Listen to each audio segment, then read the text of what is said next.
नमस्कार. पती पत्नी असतात. पत्नीला बाहेर गावी जॉब लागल्यामुळं पती आपल्या पत्नीला सोडण्याकरता रेल्वे स्टेशनवर जातो आणि तो आपल्या पत्नीला सांगतो की तिथं पोहोचल्यानंतर तू मला मेसेज कर.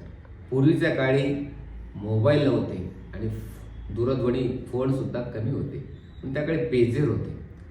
तर पत्नी पोहोचल्यानंतर आपल्या पतीला मेसेज करते, परंतु मेसेज करताना तिच्याकडून एक चूक होते.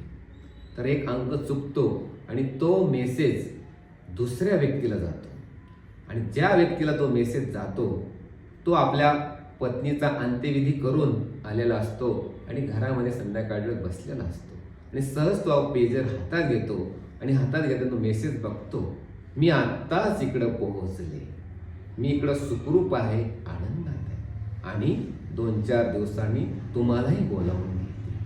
हा मेसेज वाटतो तो थोडा थक्क होऊन जातो. तर अशा पद्धतीचा हा जोक होता, तुम्ही ऐकला. धन्यवाद. त्याचबरोबर